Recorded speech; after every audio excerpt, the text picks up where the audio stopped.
በእንጀራ አባቷ የመደፈር አደጋ ደርሶባት ከዛም ከራሱ ከእንጀራ አባቷ ፍቅር ይዟት እንዴት የስነ ልቦና ጉዳት እንደደረሰባት እናያለን። እድሜ 12 ዓመት እያለ እናቴና አባቴ ይፋታሉ። ከዚያም እናቴ ሌላ ሰው አገባች። እኔም ከነሱ ጋር መኖር ጀመርኩ። እናቴ ለስራ ወደ ውጪ ስትወጣ የእንጀራ አባቴ የኔን ፕራይቬት ፓርት ይነካን ነበር። አእምሯችን ሲፈጠር ሁሌም ቢሆን አደጋ የሚመስል ነገር ሲመጣ ራሱን በተለያየ መንገድ ይከላከላል። ሁለተኛው ምክንያት ደግሞ ሁሌም አደጋ ውስጥ እና አሰቃቂ ነገር ውስጥ ስንሆን አንጎላችን ከዛ ሁኔታ ውስጥ ለመውጣት ሆርሞኖችን ያመነጫል። እንዴት እኔን የደፈረኝን አውሬ ሰው ወደዋለሁ፣ እኔስ ራሴ መጥፎ ስለሆንኩኝ ነው እንጂ በሚል ራሷን በከፍተኛ ሁኔታ ትጠላ ነበር። ረጅም ጊዜ የሚወስድ ሕክምና ቢሆንም በመጨረሻ ጥሩ ሁኔታ ላይ ሆና ሕክምናዋን ጨርሳለች። ሰላም ጤና ይስጥልኝ። ዶክተር ኃይለሉል መኮንን ነኝ። በሙያዬ ደግሞ የአእምሮ ህክምና ስፔሻሊስት እንዲሁም ካውንስሊንግ ሳይኮሎጂስት ነኝ። የሰው ልጅ አእምሮ ማለቂያ የሌለው ሚስጥር የተሸከመ ትልቅ ዓለም ነው። እኛስ ይህንን ዓለም ምን ያህል እናውቀዋለን? በዚህ ቻናል ጠንካራ ሀሳቦችን ስለ አእምሮ ጤናና ስለ ማህበራዊ ጉዳዮች ስነ ልቦናዊ ትንታኔ እንነጋገራለን። ለቻናሉ አዲስ ከሆናችሁ ሰብስክራይብ በማድረግ እንድትጀምሩ አሳስባችኋለሁ። ዛሬ አንድ አስገራሚ ርዕስ ይዤላችሁ መጥቻለሁ። ቀጥታ ወደ ጉዳዩ እንግባ። የማጋራችሁ ታሪክ በቅርቡ ወደ እኔ የመጣችውን የአንዲትን ታካሚ ልብ የሚሰብር ታሪክ መነሻ በማድረግ ነው። ምናልባት መጀመሪያ ላይ ስትሰሙት ትንሽ ሊያስደነግጣችሁ ይችላል፣ ግራም ሊያጋባ ይችላል። በእንጀራ አባቷ የመደፈር አደጋ ደርሶባት ከዛም ከራሱ ከእንጀራ አባቷ ፍቅር ይዟት እንዴት የስነ ልቦና ጉዳት እንደደረሰባት እናያለን። ለአንዳንዶቻችሁ ቅድም እንዳልኳችሁ ግራ የሚያጋባና ምን አይነት ጉድ ነው የሚያስብል ነው። እንዴት አንድ ሰው ከበደለው ህይወቱን ሙሉ በሙሉ ካጠፋው ሰው ጋር ያውም ደግሞ ከገዛ የእናቷ ባል የፍቅር ስሜት ሊይዘው ይችላል የሚለው ጥያቄ በአእምሯችሁ መመላለሱ የማይቀር ነው ብዬ አስባለሁ። ነገር ግን እውነታው ጥልቅ የስነ ልቦና ሂደት አለው። በትክክለኛው የሳይንሳዊ ቋንቋ ወይም በእንግሊዝኛው ትራውማ ቦንዲንግ ይባላል። በጥቃት ላይ የሚመሰረት ትስስር እንደማለት ነው። እንግዲህ ይሄ ነገር በጣም ውስብስብ ነው። ይህ ስሜት በሰው ልጅ አእምሮ ውስጥ እንዴት ሊፈጠር እንደቻለ እንዲሁም ደግሞ አእምሯችን ለከፍተኛ ጥቃት የሚሰጠውን ያንን ያልተለመደ ምላሽና በመጨረሻም ደግሞ የታካሚን በንግግር ህክምና ወይም ቴራፒ እንዴት ወደ ተሻለ ህይወት መመለስ እንደቻለን በሰፊው በዚህ ቪዲዮ እንመለከታለን። አንድ ማሳሰቢያ አለኝ። እባካችሁ በተለይ ወላጅ የሆናችሁ እስከ መጨረሻው ድረስ በትዕግስት እንድትቆዩ ጋብዛችኋለሁ ወይም አበረታታችኋለሁ። ምክንያቱም ይሄ ቪዲዮ በተለይ ለወላጆች ይጠቅማል።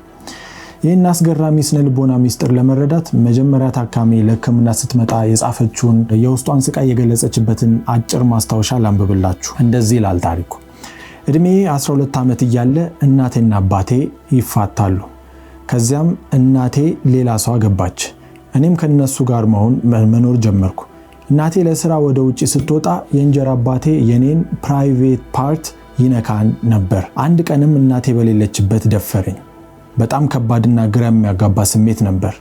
የእንጀራ አባቴ ጉዳዩን ለማንም እንዳልናገርና ይህንን የማደርግ ከሆነ እንደሚገለኝ አስፈራራኝ። ለምን እንደሆነ አላቅም፣ ከጊዜ በኋላ ከሱ ፍቅር ያዘኝ ይላል ታሪኩ። አስቡት፣ ገና በ12 ዓመት ህፃንነቷ ዓለም ምን እንደሆነች እንኳን በቅጡ ሳታውቅ በገዛ ቤቷ ውስጥ ነው ይሄ ድርጊት የተፈጸመባት። ዝርዝር ጉዳዩና ሙሉ ታሪኩን ማጋራት ባልችልም እንዴት ይሄ ስሜት ተሰማት የሚለውን በሰፊው እንመለከትበታለን። እርግጥ ነው ታሪኩ በጣም ያሳዝናል። ያሳለፈችውም ታሪክ ከባድ ነው። እሷ ከሁሉ በላይ ያሰቃያትና በመጨረሻም ወደ ህክምና እንድትመጣ ያደረጋት የተፈጸመባት በደል ብቻ አልነበረም።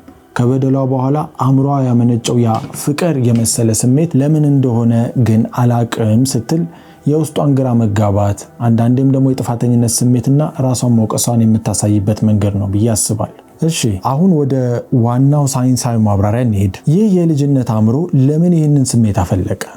ለምንስ አጥቂውን ወደደችው? ያው ብዙ ጊዜ ማህበረሰባችን እንዲህ ያሉ ታሪኮችን ሲሰማ ወይም ስንሰማ ልጅቷ ራሷ አሳስታው ነው ወይም ደግሞ ችግር ስላለባት ነው ብሎ ተጎጂውን የመውቀስ ወይም ደግሞ ይሄ ቪክቲም ብሌሚንግ የሚለው ዝንባሌ ያሳያል። ነገር ግን እውነታው በፍጹም ያ አይደለም። አእምሯችን እንዴት እንደሚሰራ በሳይንሱ ለማየት እንሞክር። አንደኛ፣ አንድ የ12 ዓመት ህፃን ሙሉ በሙሉ ወይም 100% ማለት እንችላለን በወላጆቿና በአሳዳጊዎቿ ጥገኛ ነች።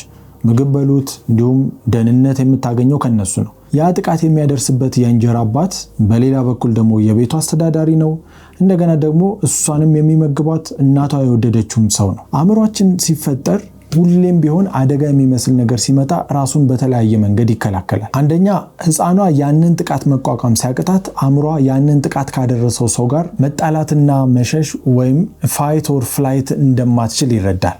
ምክንያቱም እሷ አቅም የላትም፣ እሱ ደግሞ ኃይል አለው።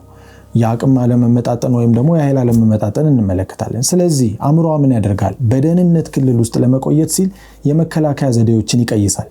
አንደኛው መንገድ በጥቃቱ በየቀኑ ከመሸበርና ከማልቀስ ይልቅ ከአጥቂው ጋር መላመድ፣ አልፎም ተርፎ ደግሞ እሱን መውደድ እንደ መከላከያ ዘዴ ወይም ኮፒ ሜካኒዝም ይገነባል። ለምን ከተባለ ደግሞ አእምሯ ይህንን ሰው ከጠላሁትና ከተጣላሁት እሞታለሁ ወይም ደግሞ ከቤት እባረራለሁ የሚል ከፍተኛ ፍርሃት ስላለው ራሱን ለማረጋጋት ሲል ያለውን ነገር ምንድነው ስሜቱን ወደ ፍቅር ይቀይረዋል። ሁለተኛው ምክንያት ደግሞ ሁሌም አደጋ ውስጥና አሰቃቂ ነገር ውስጥ ስንሆን አንጎላችን ከዛ ሁኔታ ውስጥ ለመውጣት ሆርሞኖችን ያመነጫል። አጥቂው ሰው ጥቃት በሚያደርስበት ወቅት በልጆቿ ውስጥ ከፍተኛ የጭንቀትና የፍርሃት ሆርሞን ላይክ እንደ ኮርቲሶል እና አድሬናሊን የተባሉ ኬሚካሎች ይለቀቃሉ። በዚህ ጊዜ ልጅቷ በከፍተኛ ድንጋጤ ውስጥ እንድትሆን ያደርጋታል። ነገር ግን ያ ሰው ጥቃቱን አቁሞ አይዞሽ፣ አታልቅሺ፣ ወድሻለሁ፣ ማንም እንዳይሰማ ሲላት ወይም ደግሞ በማግስቱ ጣፋጭ ነገር ሲገዛላትና በሕፃን ስለሆነች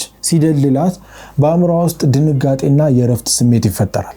ይሄ ግራ የመጋባት ሁኔታ ውስጥ እንደመግባት እንደማለት ነው።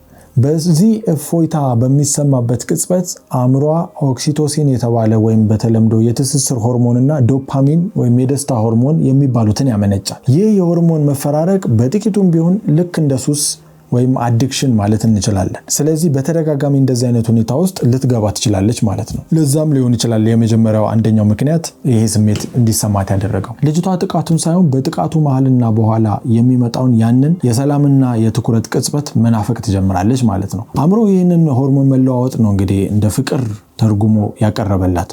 ስለዚህ እሷ የምትረዳው ፍቅር በሚለው ነው። ሌላው እንደ ምክንያት ልናነሳ የምንችለው የአስተሳሰብ መጋጨት ወይም ኮግኒቲቭ ዲዞናንስ የሚባለው ነው።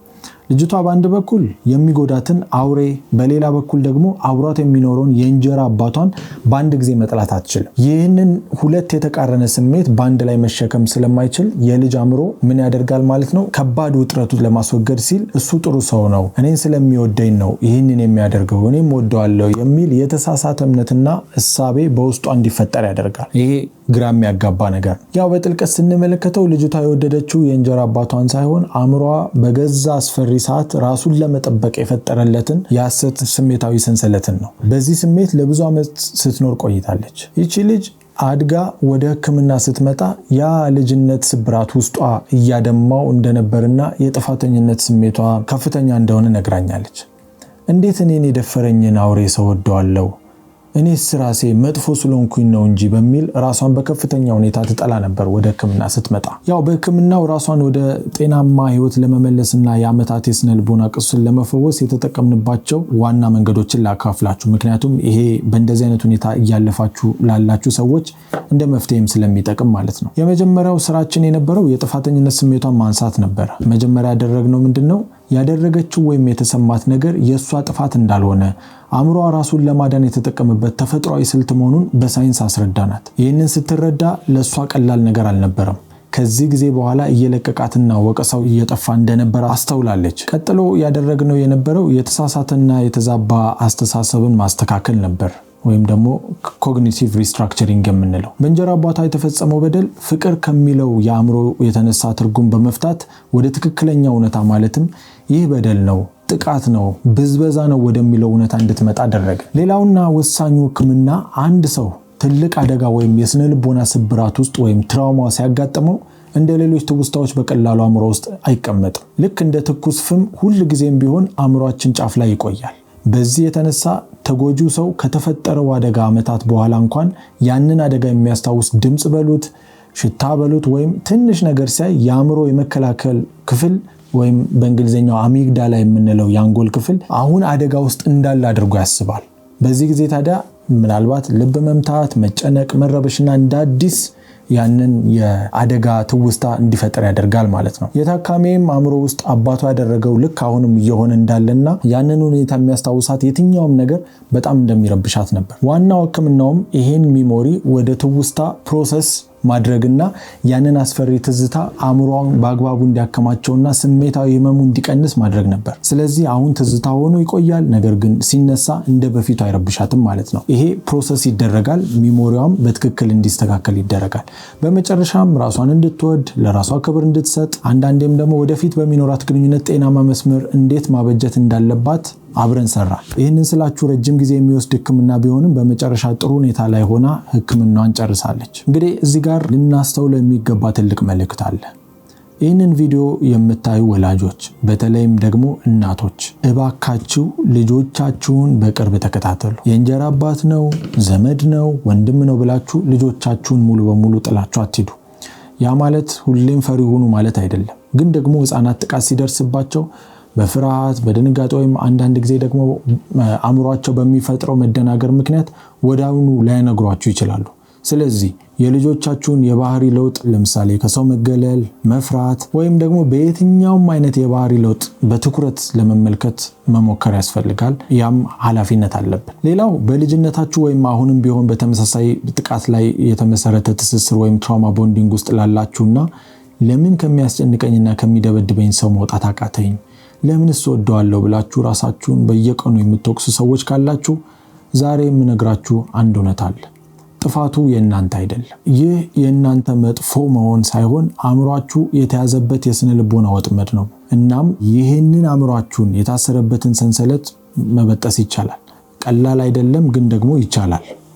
በእንደዚህ አይነት ሁኔታ ውስጥ እያለፋችሁ ከሆነ በስክሪኑ ላይ ባለው ስልክ በመደወል ወይም በቴሌግራም ቀጠሮ መያዝ ትችላላችሁ። አይ ሆፕ የተወሰነም ቢሆን ትምህርት እንዳገኛችሁበትና እንደተገነዘባችሁበት እረዳለሁ። ለዛሬ ያስኩላችሁ ቪዲዮ ይህንን ይመስላል። ሐሳባችሁን፣ ጥያቄያችሁን ወይም ያጋጠማችሁን ነገር በኮሜንት አስቀምጡልኝ፣ መመልስ ይሆናል ማለት ነው።